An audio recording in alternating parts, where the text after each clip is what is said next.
Ketua Umum Partai Kebangkitan Bangsa atau PKB Muhaimin Iskandar memenuhi panggilan Komisi Pemberantasan Korupsi.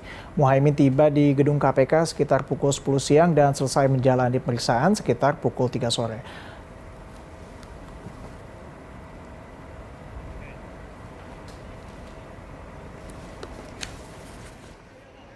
Caimin tampak memakai kemeja putih saat tiba di gedung KPK tadi pagi sekitar pukul 9:50. Ketua Umum PKB ini tidak memberikan pernyataan apapun kepada awak media saat masuk ke gedung KPK. Sebelumnya, Kabag Pemberitaan KPK Ali Fikri menyatakan bahwa Caimin diperiksa sebagai saksi terkait dengan dugaan korupsi sistem proteksi TKI di Kemenaker yang terjadi pada tahun 2012 lalu. Saat itu, Caimin menjabat sebagai Menaker Trans. Sementara KPK akan menggali sejumlah hal yang diketahui oleh Caimin terkait dengan kasus ini.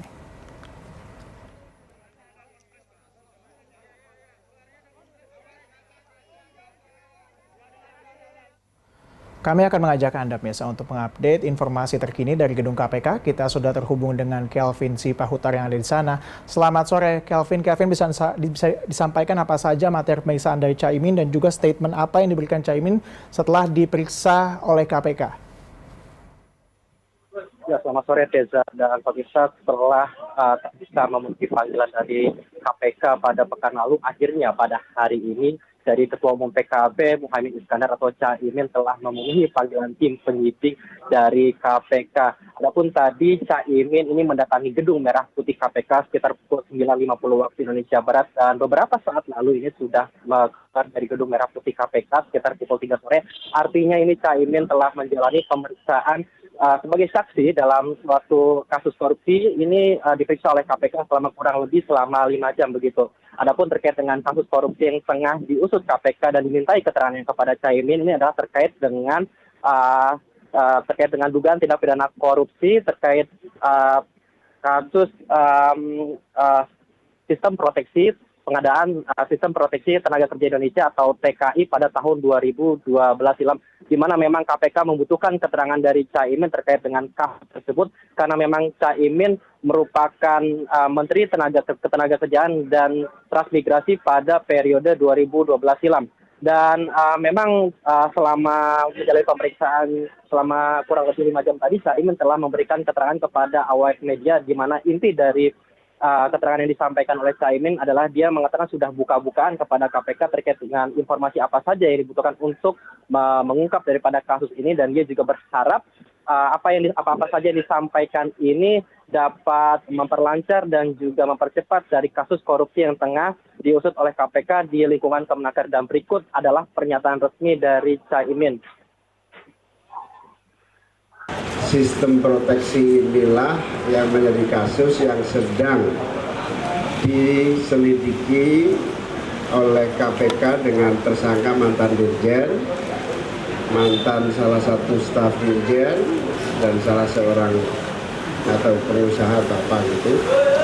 Saya sudah membantu menjelaskan semua yang saya tahu, semua yang saya pernah dengar, dan insya Allah semuanya yang saya ingat, yang saya tahu, semuanya sudah saya jelaskan. Moga-moga dengan penjelasan ini KPK semakin lancar dan cepat tuntas mengatasi seluruh kasus-kasus korupsi.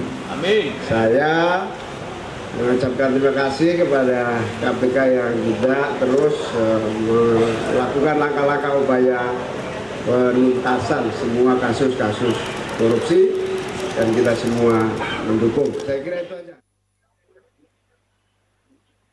Ya, Tezer dan pemirsa, terkait dengan kasus juga tindak pidana korupsi terkait pengadaan sistem proteksi TKI ini, memang KPK telah sudah mencapai tahap penyidikan dalam pengusutan kasus korupsi ini. Dan dalam tahap penyidikan ini KPK memang sudah menetapkan tersangka begitu. Namun demikian sampai saat ini KPK belum memberikan keterangan resmi terkait dengan identitas dari tersangka yang telah ditetapkan begitu. Namun berdasarkan informasi yang telah beredar bahwa setidaknya sampai saat ini ada 3 tersangka yang telah ditetapkan oleh KPK, di mana 1 diantaranya merupakan ex-dirjen atau pejabat daripada Kemenaker, lalu juga tersangka lainnya merupakan pejabat Kemenaker yang masih aktif, dan 1 tersangka lainnya adalah pihak swasta begitu. Dan sementara itu dari pernyataan Ali Fikri selaku jubir KPK bahwa KPK sampai sejauh ini memang sudah melakukan penggeledahan di berbagai tempat dalam upaya untuk penyidikan dalam kasus ini, di mana salah satunya adalah di gedung Kemenaker, dan juga penggeledahan lainnya ada di salah satu rumah tersangka yang merupakan ex-pejabat Kemenaker yang ada di Gorontalo beberapa waktu lalu. Dan yang terbaru pada hari ini dari Ali Fikri tadi mengatakan bahwa ada dari ex-pejabat Kemenaker itu kembali digeledah rumahnya, namun kali ini rumah yang digeledah ada di Kabupaten Badung yang ada di Bali begitu. Dan masih kami nantikan terkait dengan update dari kasus tindak pidana korupsi di lingkungan Kemenaker ini, dan nanti kami juga nantikan apakah akan ada tersangka-tersangka lainnya yang akan ditetapkan oleh KPK. Sementara demikian, Tezar. Kelvin Sipahuta, terima kasih atas informasi dan juga update yang telah Anda sampaikan. Selamat bertugas kembali, Kelvin.